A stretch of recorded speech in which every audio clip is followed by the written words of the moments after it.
you ready? I'm so ready. You're so ready. Are you so ready for... I'm ready for this technology to work, Miss Kira. I'm going to level this out just a little bit. Anyway, good morning, everybody. We're coming to you from Lake Geneva, live and in living color on our channel, Yes. the Links and Libations information channel on Tuesday morning, with no information being dissolved so far.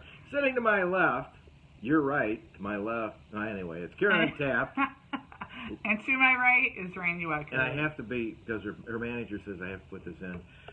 Stage screen, star. Stage screen. Music, apparition. Actually, I used to be in plays in middle school. Yeah, then you graduated from grade school, and that was it. Anyway. Middle school. Middle school? Middle school. Oh, yeah. I never did that stuff. Anyway, we're looking to come to you live again from Boca Raton, Florida, with the podcast today, the morning Barrel of Monks. Barrel of Monks Brewing. We're having a little bit of a technical problem with our phone equipment this morning, so we've been switching phones. We're going to try once more. Why can't I... Randy, the thing is, your screen's all messed up. I can't even touch the screen. That is really weird.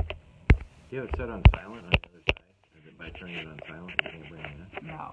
It's your screen. Like, look. Yeah, I know it's not bringing it in. But I'm just saying by when you turn it on silent. That doesn't matter, I don't think. See, look. And I see that it's not working. Again. Wait, I got it. Kept on tapping. Tapping. Addie? I wonder why it wasn't working. Now it's working. Look at that. That is lovely. And we have no idea what we did. That's cool. Well, that is. Sometimes you just have to ask for a little bit of magic.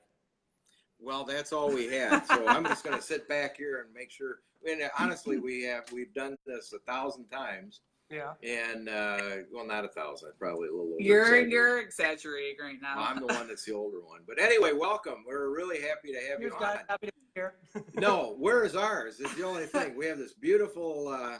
We're building out our new studio, so any samples that can be sent north, we give them great focus, and we don't drink them frequently. No.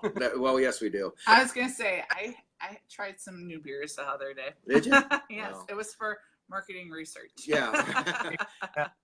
Anyway, thanks very much. We got Kevin Abbott of one of the best websites I've seen, and I'm able to taste the brew. But boy, we have some questions for you. And Shoot.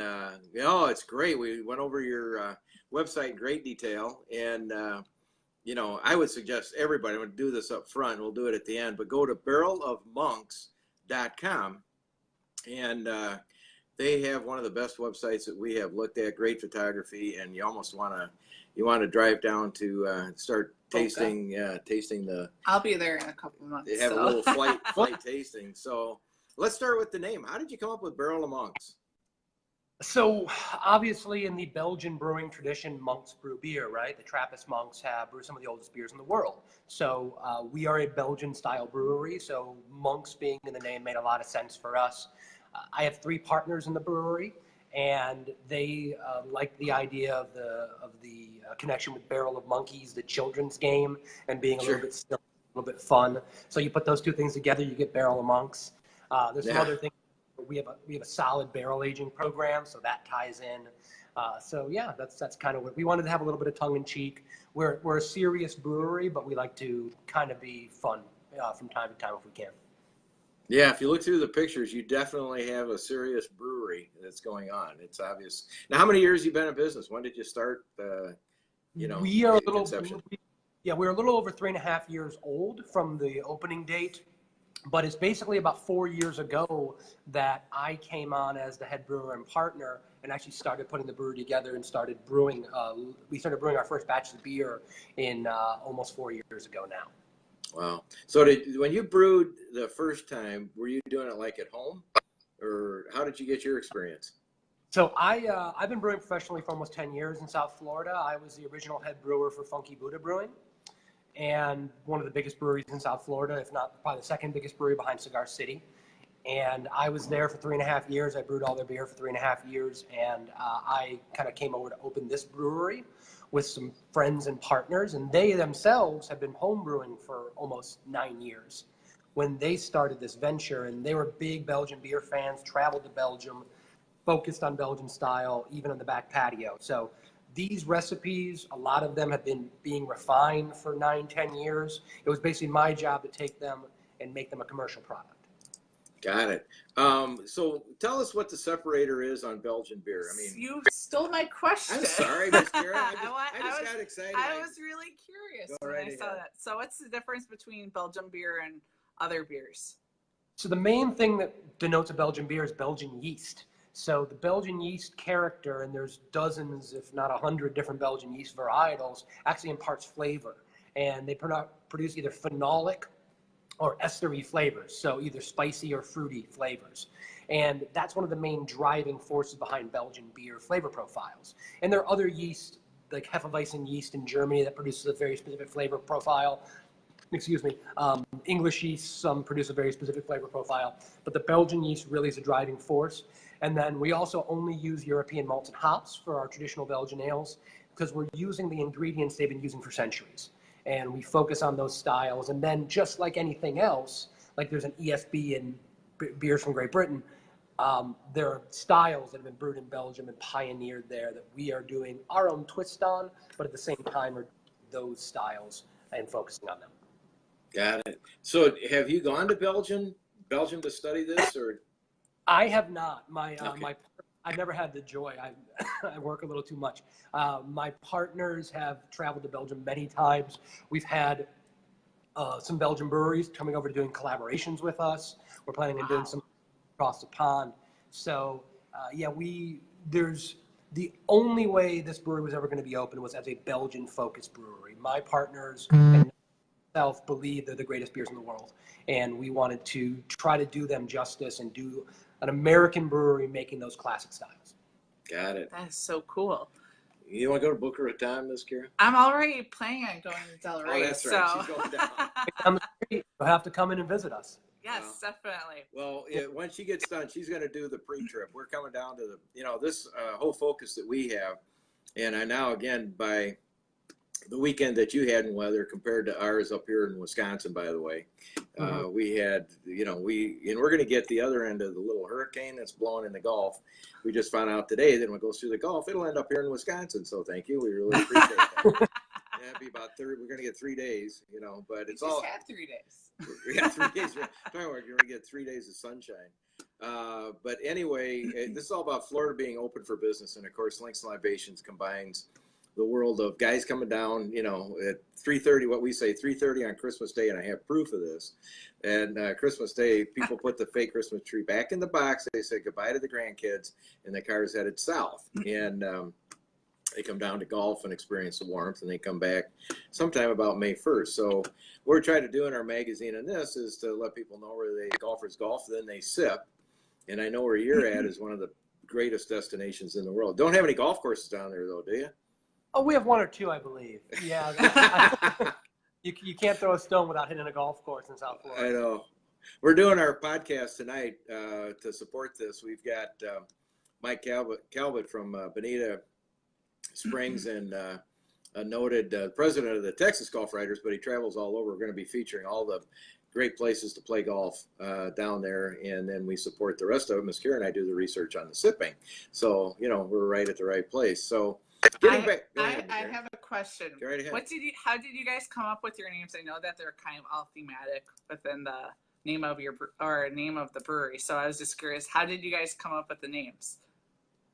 Naming beer is probably one of the biggest challenges, especially at this point, because there's so many breweries brewing so many beers. There was times when I wake up at 4 o'clock in the morning and I dream the perfect beer name. It's like really niche and eclectic, and there's no way it's ever been used before. And I check it online, and 7 breweries have used it. So it's really tough. So we've always had a thing where we like to tie things into classic. I mean, my Saison's named Nuance. It's a nuanced beer. Three Fates Triple has a very old world connotation. But we also try to have some fun and be a little bit playful. I think that beers that tie into Belgium names that tie into Barrel of Monks, and then names that we just think sound really cool. One of my Imperial Stout's called Parade of Souls. I just think that's a really cool name for a beer, especially a dark, deep beer that we do once a year. So that's a great name. Yeah. Yeah. So we, for instance, there's the beer I'm drinking is called Delilah, and Delilah is our Belgian double with locally roasted coffee, and the coffee is from Ooh. in Fort Lauderdale, and the name of the coffee is Samson. So the beer is called Delilah. Sometimes it drops in your lap, and it's really easy to do. Other times we mull these over for days before coming up with a name. Yeah, it's one of the toughest things for us. That's why, Kira Untapped, that potentially might not be her first name, but it's certainly her last. No, that's got it the other way around. No, it's a lot of fun, in our world too, in media. So, when you say that you're, what kind of barrels are you using? I guess is the question I'm trying to ask. So our barrel program, I've used, so every year I do a tequila barrel triple called Owen, I do a rum barrel quad called Quandrum, and I do a bourbon barrel imperial stout called Den of Sins. Those three happen every year. But I also have done port barrel for my Christmas ale. I've done Chardonnay for a triple. We've used all different kinds of red wine, all different kinds of white wine, tequila, rum, apple brandy. And after those barrels have been used once or twice, they start to pick up some natural bugs. They start to pick up some Brettanomyces, lactobacillus, and then we turn them into our sour program. So we use tons of spirits, tons of wine, and then eventually after 2 or 3 uses, they're neutral. They become sour barrels. So we use a lot of different barrels. So what do you do with them at that point in time? Are they just disposed of, or what? So sometimes we use them maybe 3-4 times depending on the barrel, and then usually we'll cut the heads off of them, and then we'll brand them, and then we'll use them for what we call POS, for out in the market, put them up as decorations, things like that. Or sometimes we've actually given some barrels away to people that have been big fans and like, oh, I want to make a coffee table. Well, take this barrel. Yeah, they're not inexpensive, but you really, in our world, we're dealing with the wines and the brewery distilleries world. So I'll give you a call at the end of this to give you some of the little feedback we've had on that. Pretty useful. Anyway, so you do a lot with food trucks. Explain that. That's pretty interesting concept. Well, in the state of Florida, if you're a production brewery like us, you can't have a kitchen, so we can't make food. And we're also in the middle of an industrial park, so we're a destination. So while we let people bring any food in they want, and they can order from local delivery services or order pizza, more than welcome to do that. We always want to have a food option. So we have different food trucks that come through on different days, and it's been very successful for us. Some are like every Tuesday we have one, and every Wednesday we have another one, and then on weekends they rotate. But overall, in the Belgian brewing culture, food and beer, the Belgian beer pair so well together. So we do so much with beer and food pairings. I do one every other month here at the brewery. I was just down in the Keys for the Key West Beer Fest and did a beautiful food and beer pairing out on the second floor patio overlooking the bay.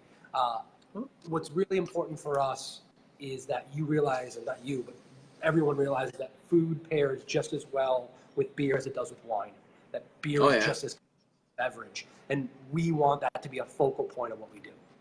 Yeah, that's great. You got a great event coming up. It's called Vintage Bottle Night, celebration of National Beer Lovers Day. This Friday, September 7th, it looks like. That looks like it's going to be fun. Yeah, I save at least 2 cases from every bottling run of our 750 bottles. Like I was showing, these are all bottle conditioned. So these beers will age 3 to 5 years minimum, and they'll develop complexity over time. So after a year, we put them on our vintage bottle list. You can come in. You can buy a bottle, we'll crack it for you, and you can drink it right here. Taste a 3-year-old triple, a 4-year-old quadruple. But every now and then we'll do a vintage bottle night, where we'll get a flight of 4, and for a set price, you can have a flight of 4 different specialty beers and really see how they age and change over time. And this is what we're all about: bottle conditioning, age-worthy beer, food-friendly beers. Right.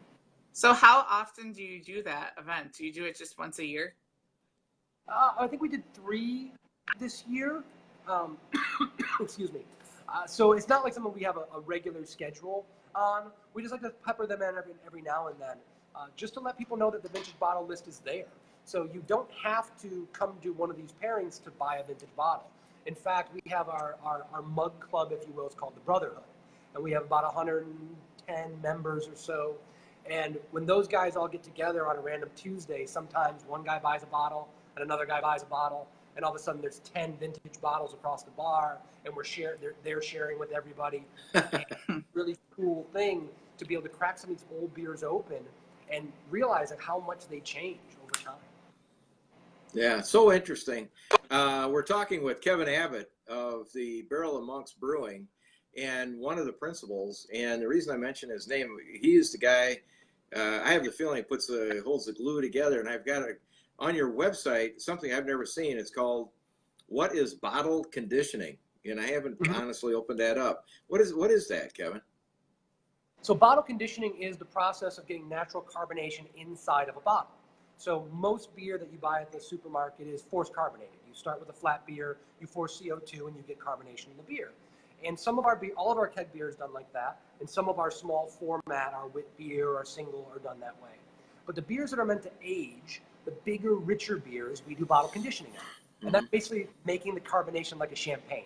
You start with flat beer, you add yeast and sugar, you cap the beer or cork it, and then that beer will get natural carbonation, tighter bubbles, higher carbonation, and not only is the mouthfeel better and more interesting, but it also means that beer can age because it has live yeast scrubbing out the oxygen and manipulating, changing that beer over time. So when you see a beer like this that has a cork in there, right? One of a sour beer that raspberry sour wit, that can easily age for 5 years, and it will change. Yeah, one of the other things, Miss Kira, you want to talk to him about that?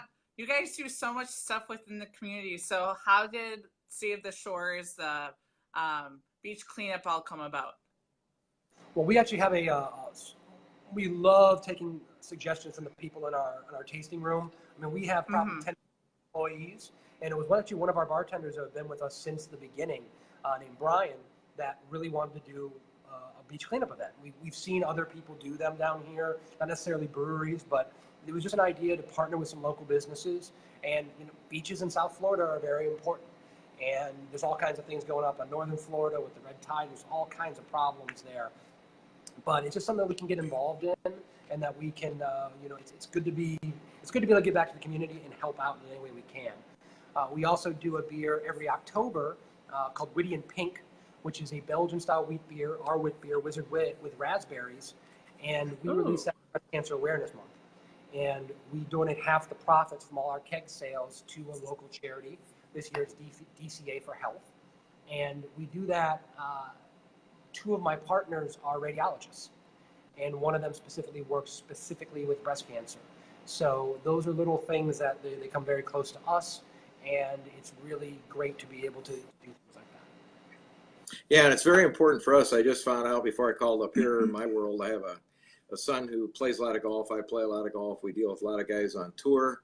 And it's always important at the end of the year and every 6 months to go get the skin checked out.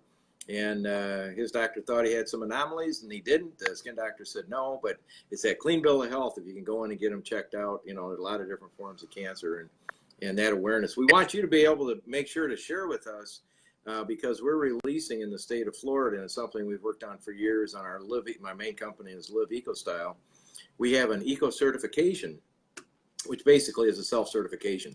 It's an evaluation of people working within the community, hiring within the community, things they do, and it's basically you can evaluate the mindfulness of how people live and work within a community, and it's not a negative thing ever. It's just an evaluation that people can have, and we looked at 85 different certifications worldwide, and we said let's try this, just to bring people an awareness where they fit. And when we saw that, we're like, it's so important. I mean, down in Florida, for us up here, the stuff that becomes white becomes unbearable about January 20th. Down there, you have white beaches, and we want to help.